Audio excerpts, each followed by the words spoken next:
ধন্যবাদ। আপনারা জানেন 5ই আগস্টের পরে বাংলাদেশে যত ছাত্র সংগঠন ছিল, ইসলামী ছাত্র শিবিরের উপর সবচেয়ে বেশি জুলুম করা হয়েছে। ছাত্র শিবির ডিওহিউম্যানাইজ অবস্থায় ছিল, ছাত্র শিবিরকে মেরে উল্লাস করা জায়েজ ছিল। সেই কারণে ক্যাম্পাসগুলোতে পাবলিকলি ঘোষণা দিয়ে আমাদের অ্যাক্টিভিজম করার মতো অবস্থা ছিল না। কিন্তু শিক্ষার্থী বান্ধব, ছাত্র বান্ধব যারা অ্যাক্টিভিজম করেছে সবাইকে আমরা কোঅপারেশন করেছি।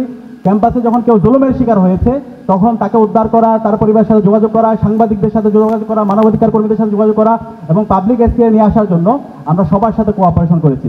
এবং খুনি হাসিনা সর্বশেষ আপনারা জানেন 2 আগস্ট ছাত্র শিবিরকে নিষিদ্ধ করে দেয় এবং নিষিদ্ধ করে আবার নতুনভাবে ইসলামী ছাত্র শিবিরের উপর জুলুম করার জন্য সে সর্বোচ্চ আপ্রাণ চেষ্টা করেছিল। 5ই আগস্টের পরবর্তী আমরা আজকে আজাদি পেয়েছি।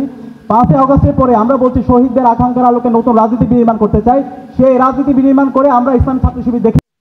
ক্যাম্পাসে যদি বলি, ঢাকা বিশ্ববিদ্যালয়ে 1 বছর জুড়ে সবচেয়ে বেশি শিক্ষার্থী বান্ধব এবং ছাত্র বান্ধব প্রোগ্রাম কারা করেছে, সেটা হচ্ছে আমার সংগঠন ইসলামী ছাত্র শিবির।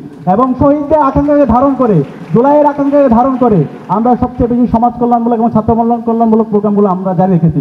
আমরা যখন শিক্ষার্থীদের ম্যান্ডেট পেয়ে সেবা করব, সবার আগে আমার শিক্ষার্থী, আমাদের জোটের নাম হচ্ছে ঐক্যবদ্ধ শিক্ষার্থী জোট। শিক্ষার্থীদের ভয়েসে আমাদের ভয়েস, শিক্ষার্থীদের আকাঙ্ক্ষা আমাদের আকাঙ্ক্ষা, শিক্ষার্থীদের যে স্বার্থ সেই স্বার্থ বাস্তবায়ন করার জন্য বিশ্ববিদ্যালয় প্রশাসনকে বাধ্য করা এবং শিক্ষার্থীদের স্বপ্নের ক্যাম্পাস বিনির্মাণ না করার আগ পর্যন্ত আমরা থামবো না, আমরা আমাদের লড়াই চালিয়ে যাবো। ধন্যবাদ।